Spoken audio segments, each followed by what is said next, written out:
Um olá muito especial para aqueles que estão acompanhando esses vídeos de assuntos catequéticos. São assuntos pensados e elaborados dentro da doutrina da Igreja para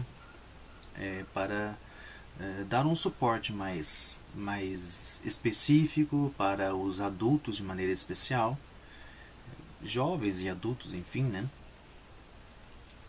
Com assuntos centrais da doutrina da Igreja, pontos que são mais fundamentais e importantes para se ter numa catequese. Sempre lembrando aquilo que também comentava lá no primeiro vídeo, na apresentação, que são uma catequese de adulto sempre ela tende a ser um pouco mais resumida, porque se prevê que os adultos, os jovens, né, e adultos ali, enfim, entendam mais fácil, consigam entender mais facilmente a linguagem que o catequista, enfim, está tentando passar a eles. As palavras, os assuntos, consigam acompanhar um pouco mais a lógica do assunto. Sim, isso é importante lembrar. A doutrina da Igreja que se passa numa catequese, ela tem em si uma lógica interna muito específica. E é por isso que muitas vezes para as crianças é tão difícil falar de alguns assuntos, né? Porque elas ainda não desenvolveram o raciocínio suficiente para acompanhar esta lógica. Bem, este é um quarto vídeo que eu estou apresentando, e neste quarto vídeo pretendo falar sobre os 10 mandamentos da lei de Deus e os mandamentos ou preceitos da Igreja. Acredito que vou dividir em dois vídeos. Esse primeiro falando dos mandamentos da lei de Deus e uma segunda parte deste quarto tema falando sobre os preceitos ou mandamentos, né, da Igreja. Falar dos mandamentos da Igreja, mandamento da lei de Deus, melhor dizendo, é sempre remontar aquilo que está na Sagrada Escritura. O Antigo Testamento nos apresenta os mandamentos da lei de Deus. Os mandamentos da lei de Deus são 10 deixados ao povo do Antigo Testamento pelo próprio Deus. Aquela famosa cena de Moisés com as tábuas dos 10 mandamentos, em que ele desce a montanha e apresenta ao povo. Pois bem, Deus nos entregou esses 10 mandamentos, vindos dele, da sua própria vontade. Então é por isso que nós os temos como algo inalterável. Não podemos alterar o mandamento da lei de Deus. É isso que está lá, que foi apresentado e ponto final. Bem, e como enxergar esses mandamentos antes de nós começarmos a passar um por um? É preciso entender que os mandamentos não são, como há muito tempo foi entendido por algumas pessoas, apenas proibições, uma lista de proibições. Os mandamentos da lei de Deus não são uma mera lista de proibições, como essa ideia vindo daquela outra ideia do Deus castigador, opressor, que é mau, uma contradição, porque Deus não é mau, e a opressão vem da maldade. Também é uma contradição quando se fala isso de Deus.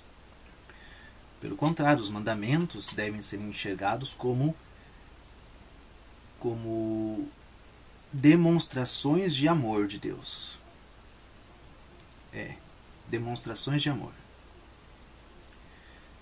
Deus ama tanto o ser humano que, mediante o coração do ser humano, que por tantas vezes é duro, é insensível, e também pela cabeça do ser humano, que não consegue entender as coisas, o porquê que precisa seguir tal caminho ou fazer de tal jeito, de tal forma as coisas, Deus, porque ama tanto então assim o ser humano, fez questão de indicar o que o ser humano precisa fazer ao longo de sua vida, sempre em sua vida, para alcançar cada vez mais uma perfeição. Seja uma perfeição em relação a Deus, uma perfeição em relação aos seus irmãos, homens e mulheres. Então os mandamentos precisam ser enxergados assim. E é por esse motivo que o primeiro mandamento deles já nos demonstra esse sentimento de amor de Deus pelo ser humano. O primeiro mandamento, amar a Deus sobre todas as coisas, não é um apelo, ou melhor dizendo, um mandato para que Deus transforme todos em escravos e que só possam amar a Ele, e como se Ele fosse alguém possessivo que deseja de maneira alguma. Amar a Deus sobre todas as coisas. O primeiro mandamento de Deus convida o ser humano, o homem e a mulher, a crer em Deus, a esperar nele e a amá-lo acima de tudo. Acima de tudo. Por isso mesmo, a superstição que em menor ou maior nível está como que entranhada em muitas pessoas, vamos dizer, na maioria delas, a superstição é um desvio do culto que rendemos ao verdadeiro Deus, e é uma espécie de idolatria.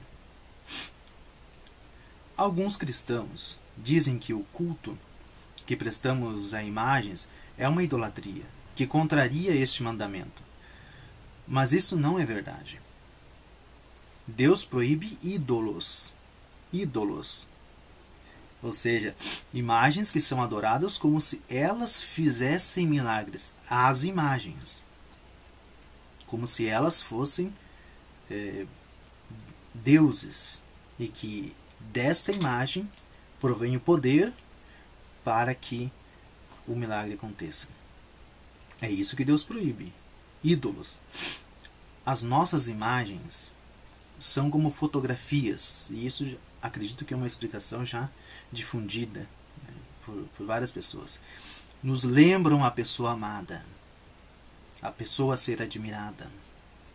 Além disso, no livro do Êxodo, no capítulo 25, vemos que o próprio Deus mandou que se fizesse imagens de 2 querubins para que fossem colocadas sobre a Arca da Aliança.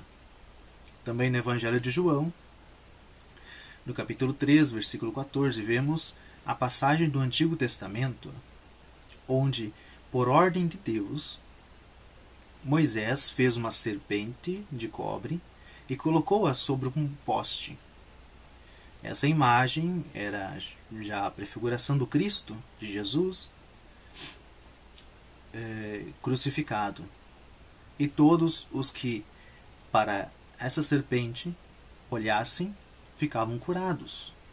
Olha, é principalmente isto que acontece, na maioria das vezes, com aquelas imagens, especialmente a imagem de Nossa Senhora Aparecida, Nossa Senhora de Fátima, outras. É como esta imagem que não é Deus, não é um ídolo. Deus não mandou Moisés construir um ídolo, aquela serpente. É uma imagem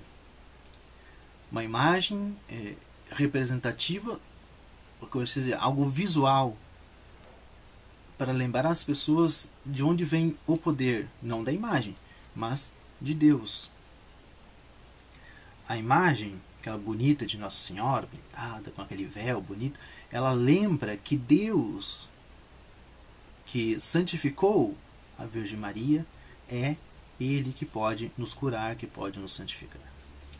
Há também, nas catacumbas de Priscila, em Roma, local onde os primeiros cristãos se escondiam dos perseguidores, a pintura da Virgem Maria, com o menino Jesus em seus braços. Essa pintura é do século III. Não é possível que os cristãos do ano 200 fossem idólatras. Isso é inimaginável. Um outro aspecto é o fato de este mandamento proibir o culto a deuses estrangeiros. Jesus Cristo é Deus verdadeiro. Portanto, a veneração de sua imagem não traz malefício algum. Isso é para tirar um pouco esta ideia de que as imagens que os católicos possuem, imagens de santos, ou mesmo a imagem do crucificado na cruz, essas imagens representativas que temos na espiritualidade cristã ferem de maneira direta esse primeiro mandamento da lei de Deus. Da lei de Deus. De maneira alguma fazem isso. Não são algo que se contradizem com o primeiro mandamento, amar a Deus sobre todas as coisas. Amar a Deus sobre todas as coisas é amá-lo acima de tudo. Então, concluindo, né? Colocar a Deus, um amor a Ele acima de tudo. E lembrar que tudo, então, o que vamos fazer em nossa vida é por amor a Ele. É por amor a Ele, é porque amo a Deus que vou viver retamente. É porque amo a Deus que vou ser honesto. É porque amo a Deus que não vou roubar. É porque amo a Deus que vou trabalhar. É porque amo a Deus que vou me casar. É porque amo a Deus que vou ser padre. É porque amo a Deus que vou me dedicar a algum serviço especial.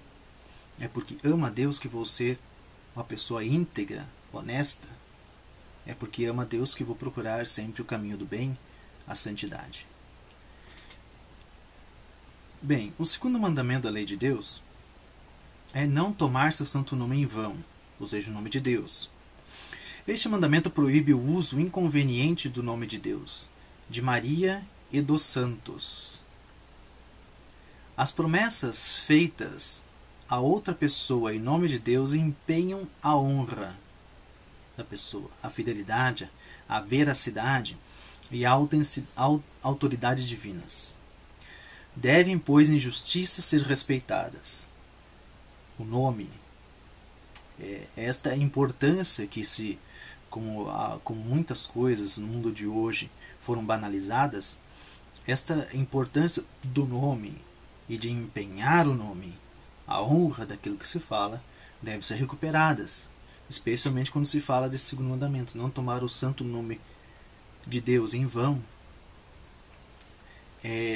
não ficar jurando por ele, e não ficar colocando o nome de Deus em tudo que é coisa que você fala. O nome dele é santo, e colocar o nome de Deus no meio das coisas significa santificar estas coisas. E você só vai usá-lo então quando você realmente tem consciência do que você está falando e do valor daquilo que você está falando.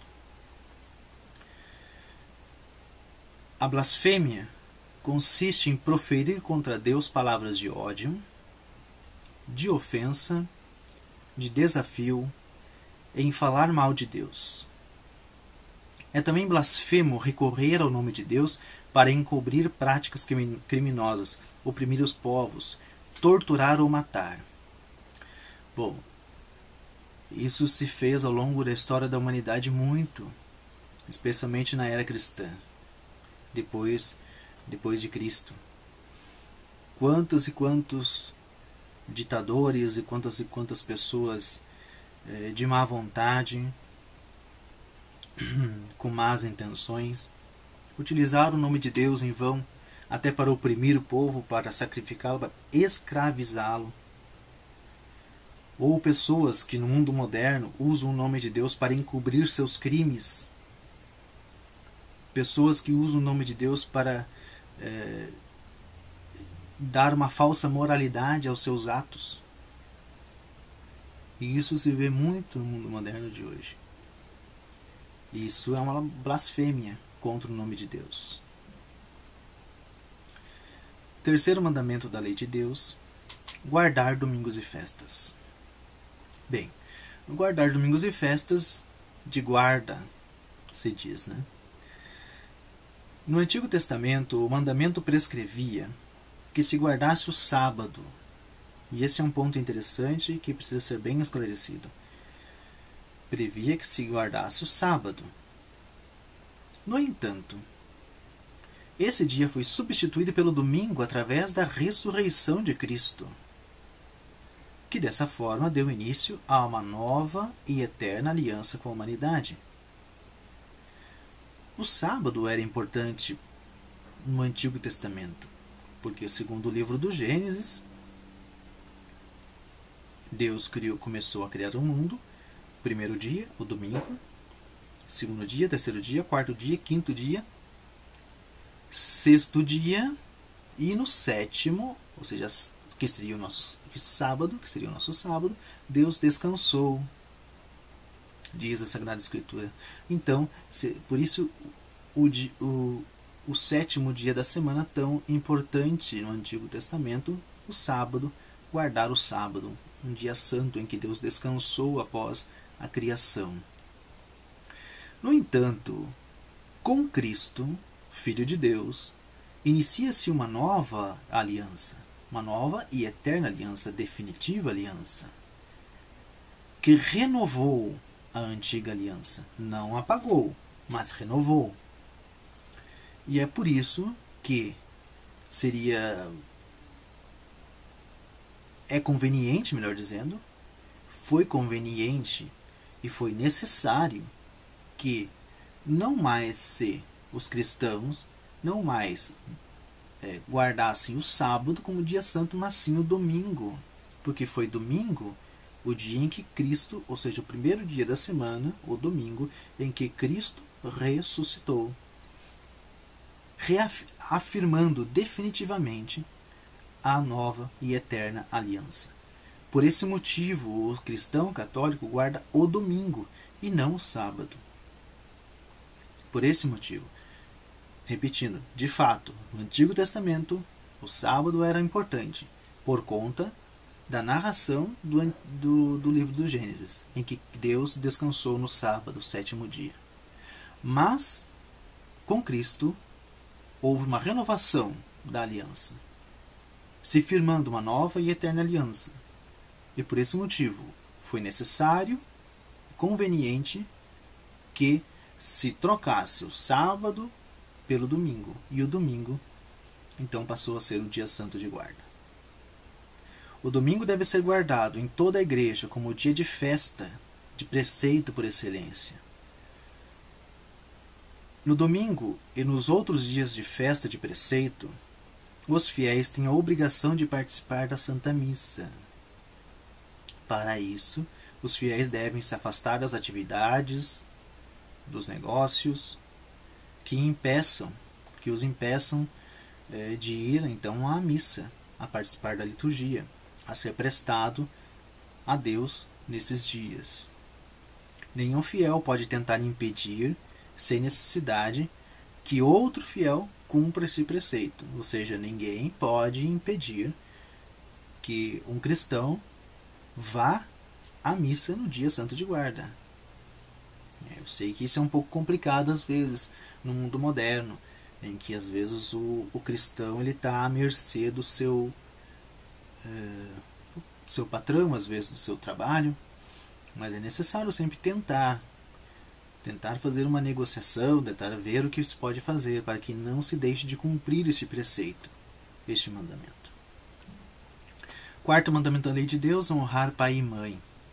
De acordo com este mandamento, Deus quis que, depois dele, honrássemos nossos pais e o que dele e os que ele, para o nosso bem, investiu de autoridade, os pais.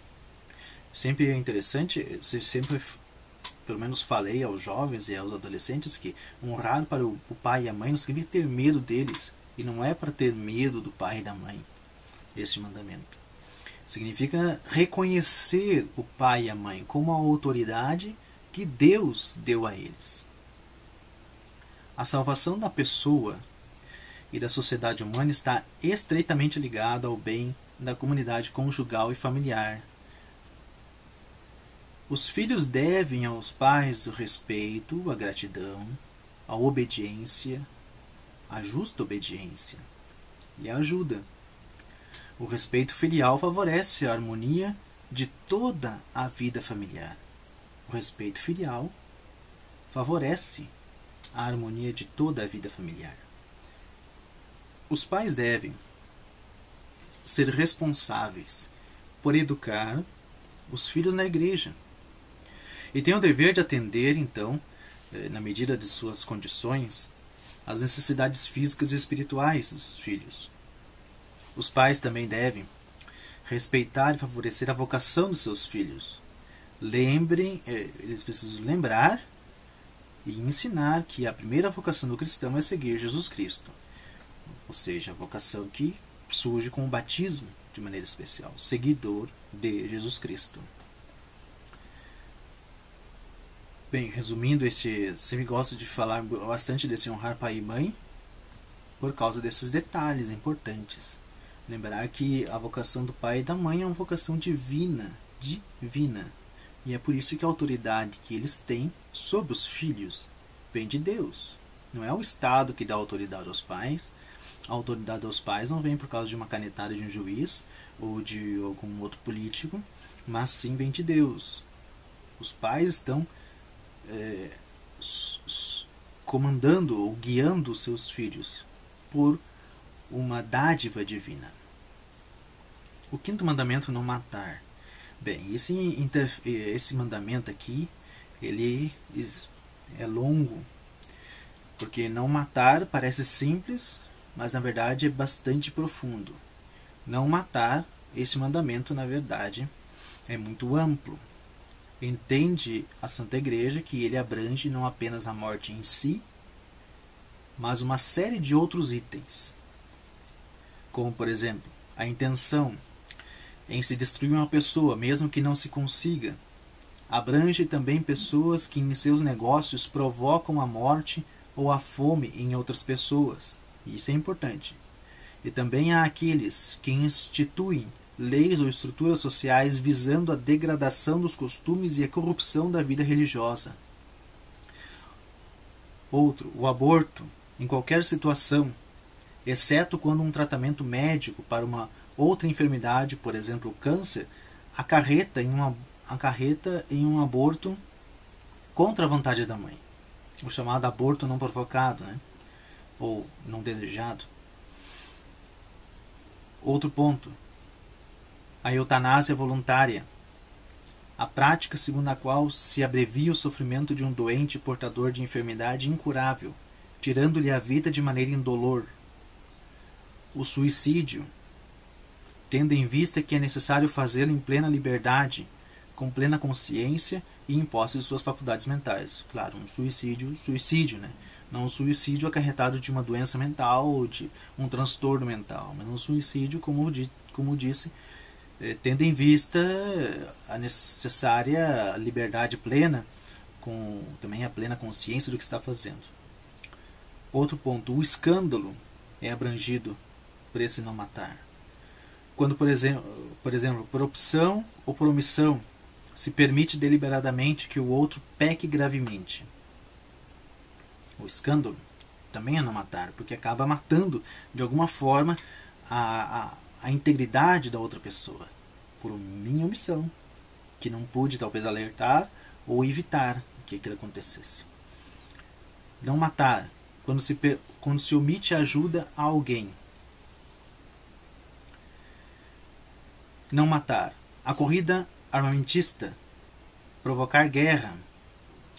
Este mandamento não engloba a defesa armada de uma nação em caso de ataque, pois se trataria de uma legítima defesa. E também a legítima defesa consiste em impedir que alguém tire a nossa vida, uma vez que esta é o bem mais precioso que possuímos na terra. Não é pecado, mesmo que acarrete na morte do agressor, se esta for a única forma de defesa. O Catecismo da Igreja Católica menciona como pecado contra o quinto mandamento até mesmo um professor que se ira contra seus alunos. Diz lá no Catecismo da Igreja Católica. Isso dentro do pecado não matar. O sexto mandamento: não pecar contra a castidade. Ao criar o ser humano, o Senhor dá ao homem e à mulher, de maneira igual, a dignidade pessoal. Cada um deve reconhecer e aceitar sua identidade sexual, de acordo com o sexo que o indivíduo possua. Jesus, Maria e José são modelos perfeitíssimos de castidade, e devem ser imitados. Ser casto consiste em integrar a sexualidade na pessoa. Inclui também a aprendizagem do domínio pessoal, o uso de roupas, por exemplo, o uso de roupas provocantes com a intenção de chamar a atenção de alguém ou de algumas pessoas, né? Do sexo oposto, leva a pessoa a cometer este pecado. Em Fátima, Maria, Nossa Senhora, fala que ela deve ser modelo de como as mulheres devem vestir-se. Maria, Nossa Senhora. Você, mulher, moça ou menina, analise a si próprio, a si própria, e veja se está se vestindo de acordo com o que Nossa Senhora fala. Casta, ou melhor dizendo, de uma maneira decente, modesta. Há ainda dentro deste mesmo pecado, não pecar contra a castidade, coisas como a masturbação, a fornicação, o sexo antes do casamento religioso, a pornografia, a exibição pública de atos sexuais, a prostituição, o estupro e a homossexualidade. Está dentro desse não pecar contra a castidade. No caso da homossexualidade de maneira específica, sei que nos tempos modernos é quase um crime falar uma coisa dessa, mas a igreja já tratava desse assunto há muito tempo, porque a homossexualidade existe muito mesmo antes de Cristo, desde antes de Cristo. No caso da homossexualidade, o catecismo reconhece que muitas pessoas no mundo sofrem uma inclinação desordenada por pessoas do mesmo sexo. No entanto, convida esses que aceitem isso como uma provação e não se entreguem aos seus instintos. Não se entreguem a esta inclinação. A doutrina da igreja também diz que devemos acolher os homossexuais com respeito, compaixão e delicadeza, e evitar todo sinal de discriminação injusta. Os irmãos e irmãs com tendências homossexuais são convidados, se forem cristãos, a unir ao sacrifício da cruz de Cristo as dificuldades que possam encontrar por causa da sua condição.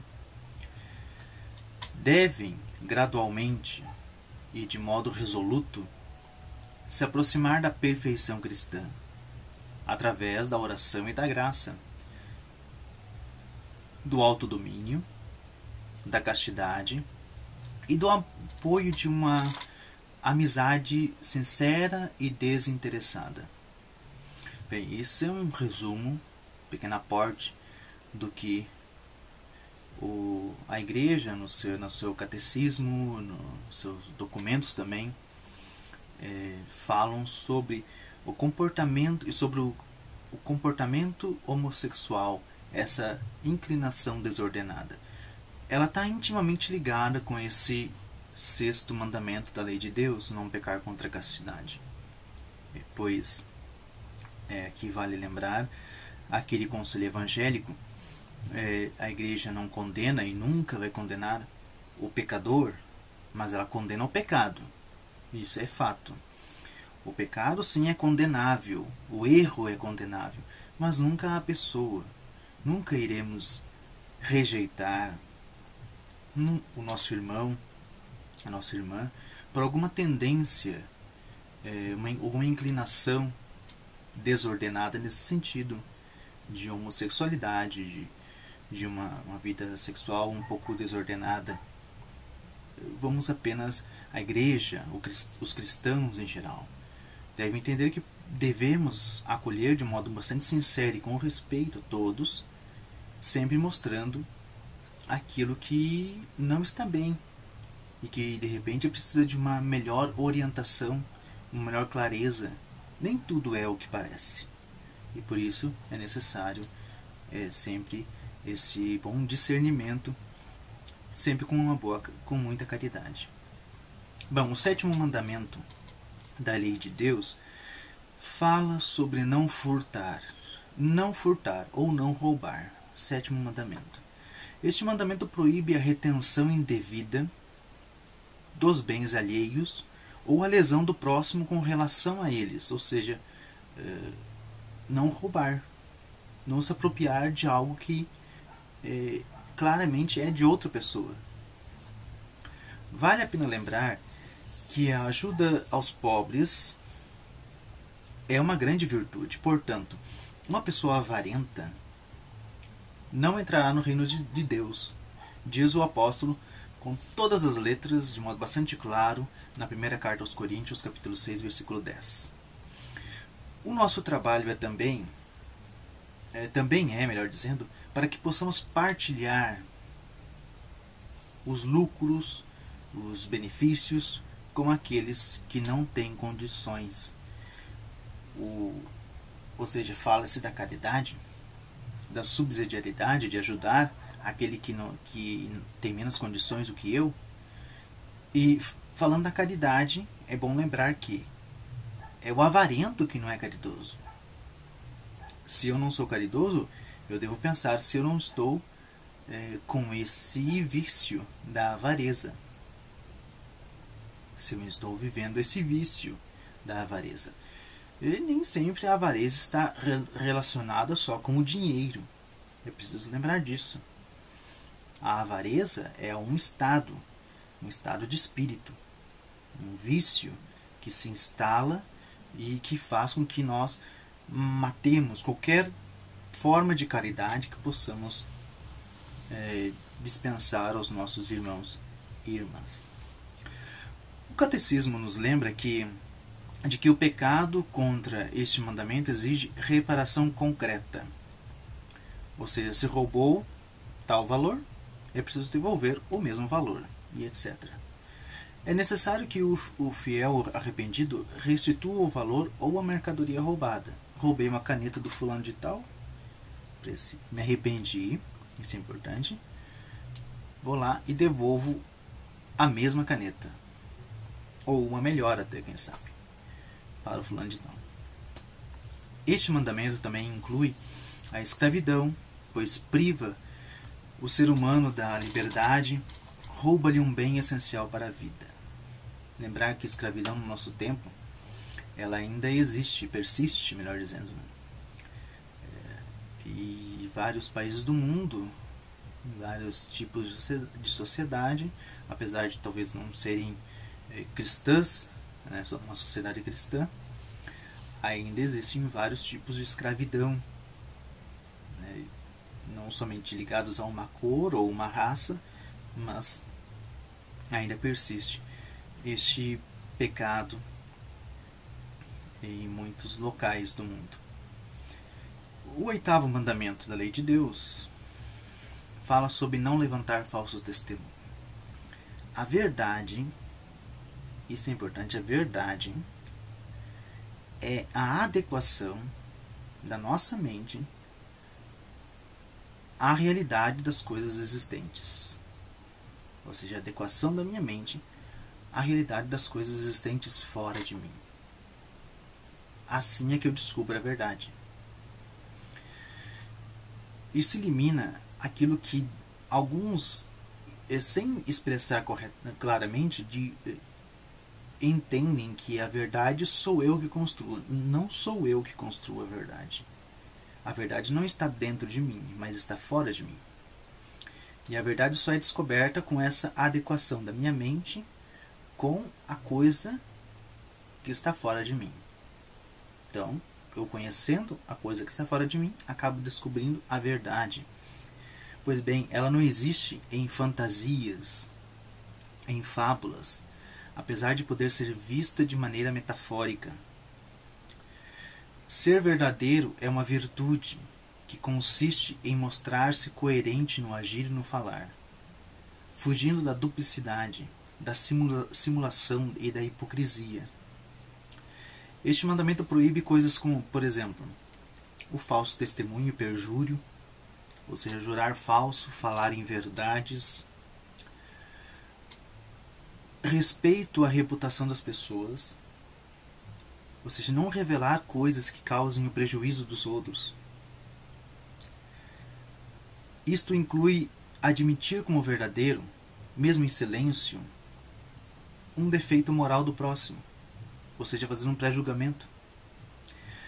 Também aquele que, sem razão, revela a pessoas que não sabem os defeitos dos outros. Isso tudo se refere a não levantar falso testemunho. Terceiro, uma calúnia, ou seja, uma invenção e propagação de inverdades a respeito de uma pessoa ao ponto que sua reputação fique prejudicada e outras pessoas passem também a ter falsos juízos a respeito desta pessoa. E é uma coisa tão comum, parece. Talvez a calúnia seja a principal arma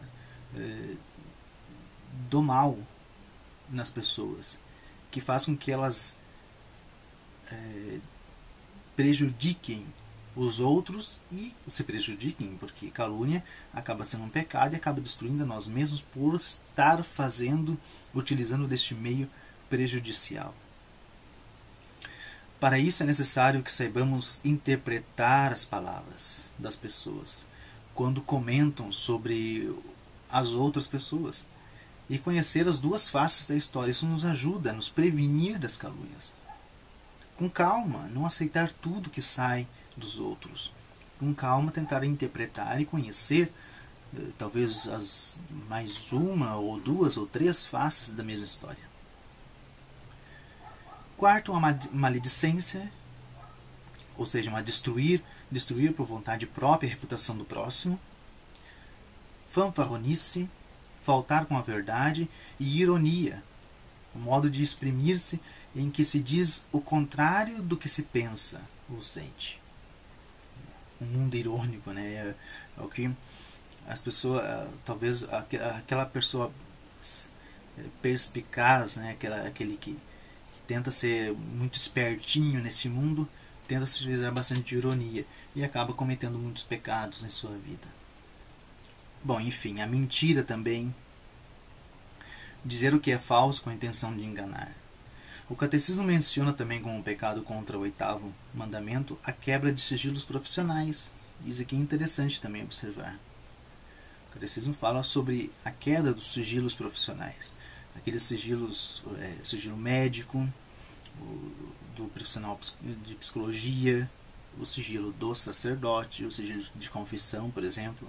A quebra desses sigilos também é uma grave ofensa a esse 8º mandamento da lei de Deus. 9º mandamento: não desejar a mulher do próximo. Não desejar a mulher do próximo. Este pecado ele pode ser evitado ou corrigido através da purificação do coração e a prática da temperança, ou seja, a moderação dos instintos. Isso se faz com a oração, em primeiro lugar, a prática da castidade e da pureza da intenção e do olhar.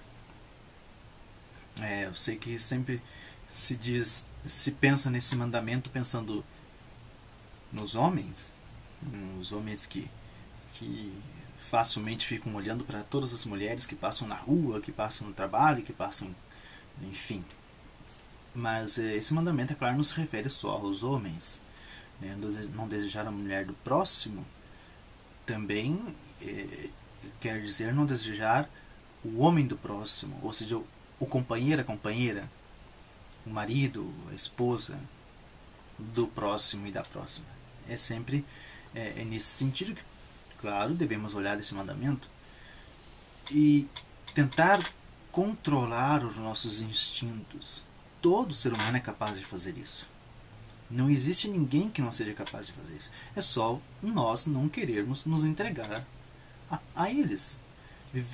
Sermos escravos dos instintos. Na espiritualidade cristã, muitos santos falam sobre isso, sobre a escravidão dos instintos. E é necessário lutar contra eles. É uma luta muito forte, claro que é. É uma batalha que se trava contra os instintos, para poder controlar, poder se policiar.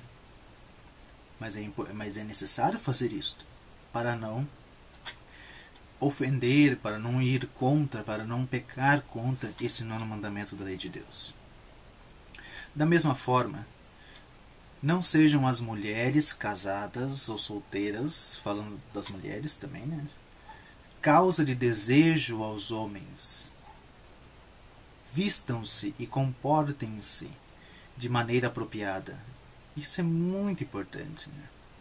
Claro, parece um pouco engraçado eu falar isso por ser homem, mas é extremamente necessário neste mundo de hoje, nas famílias, se entender isso e falar sobre isso, que as mulheres precisam vestir-se e se comportar-se de maneira apropriada. Porque existe uma prevalência daquela ideia de que a mulher ela é sensual por natureza, então deixa ela ser sensual. Não. Existem coisas que não convêm e que não favorecem a virtude. E a gente precisa entender isso. Não é porque eu sou forte, que sou lá musculoso e tenho a força de um Golias, que eu posso bater em todo mundo, por exemplo. Não posso fazer isso. Não é porque a natureza me favoreceu isso, não é porque a mulher ela pode ser muito sensual por natureza, que ela realmente lhe convém ser assim, e se vestir assim, e se comportar assim. Não necessariamente. Precisa sim vestir-se e comportar-se de maneira apropriada, pois o pudor preserva a intimidade da pessoa. Não se deve mostrar aquilo que deve ficar escondido. Isso devia ser uma regra.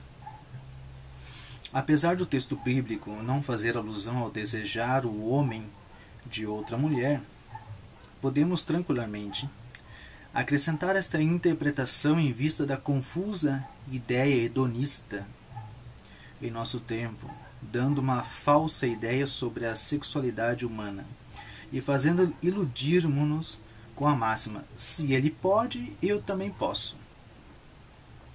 Parece que ouço milhares de mulheres falando isso, né? Se ele pode me trair, eu também posso. Se ele pode errar com outro, eu também posso errar com outro. É uma ideia totalmente absurda, que não eleva e não aperfeiçoa ninguém. Pelo contrário, nivela todo mundo no mesmo barro, na mesma lama. Este mandamento, não desejar a mulher do próximo, menciona qualquer desejo por outra mulher ou por outro homem. Principalmente o marido do próximo, ainda que seja apenas o marido ou a esposa, ainda que seja apenas com um olhar. Aos homens solteiros pede-se que busque nas mulheres solteiras a pessoa com quem gostariam de casar, para que possam admirá-las com respeito e retidão e ter relacionamentos puros, baseados no espírito cristão. Ou seja, é isso que o homem, na verdade, deveria procurar em uma mulher. E a mulher procurar num homem. Alguém que vão compartilhar uma vida para sempre. Ou seja, casar para nunca mais ficar sozinhos. Casar para sempre. É isso, na verdade, que se espera quando alguém vai até o padre, até a igreja para o casamento. Bem, e o 10º mandamento fala de não cobiçar as coisas alheias. Este mandamento exige banir a inveja do coração humano. Designa o desejo pelas coisas dos outros. Não é pecado desejar obter as coisas que pertencem aos outros através de uma maneira justa, que fique bem claro. Se eu vejo que alguém, se observo que alguém tem alguma coisa que realmente é boa, algum instrumento que é bom e etc., que é de boa qualidade e tudo mais, não é errado eu desejar obter também um objeto igual. Claro, através do esforço do meu trabalho, ir lá na mesma loja e comprar, né? Porque realmente reconheci que aquele objeto que aquela pessoa tem é um objeto de valor, um objeto bom, de qualidade, que talvez eu não conhecia e que acabei conhecendo ao ver a outra pessoa utilizando. A inveja é um vício capital, ou seja, gera outros vícios. E é, segundo Santo Agostinho, o pecado diabólico por excelência. Dela vem o ódio, a maledicência, a calúnia, a alegria, a desgraça alheia e o desprazer com a prosperidade dos outros. Tudo isso vem da inveja. O cristão deve combater esse pecado através da benevolência, humildade e do abandono nas mãos da providência divina. O desapego dos bens materiais é necessário para entrar no reino dos céus, diz o Evangelho. Isso é o que está lá na Boa Nova de Jesus Cristo. E a inveja é justamente este vício que nos faz perder um pouco o trilho desse desapego dos bens materiais. Como disse antes, não é pecado a gente desejar obter um objeto que eu sei que para mim vai ser útil como é útil para aquela outra pessoa, desde que eu consiga por um meio justo e não porque eu não queira a prosperidade do outro que tem, mas que eu queira simplesmente ter aquele objeto porque reconheci nele uma coisa boa para mim também. Agora, inveja, um vício seria obter aquele objeto, ou melhor, só por concorrência com aquela outra pessoa. Isso é uma inveja. Eu invejei ele porque tem, ou ela porque tem. Por isso eu vou obter o mesmo objeto só por concorrência com ela. Se ela compra uma coisa melhor, eu vou lá e compro melhor ainda. Se ela compra outra melhor, eu vou e compro melhor ainda. Só para mostrar para essa pessoa que eu posso mais. Isso é uma inveja. E isso é um vício que nunca acaba. É o apego aos bens materiais. Que faz com que a pessoa sinta prazer em competir. E então pode fazer de tudo para rebaixar o outro. E ela continue sempre acima de todos. Então, isso é o 10º mandamento, não cobiçar as coisas alheias, né? Porque realmente destrói todo o espírito cristão no coração do ser humano. Nesse vídeo nós falamos sobre os 10 mandamentos. No próximo será uma segunda parte deste tema, 10 mandamentos e preceitos da igreja. Irei falar sobre os 5 mandamentos da igreja, ou 5 preceitos da igreja. Até mais.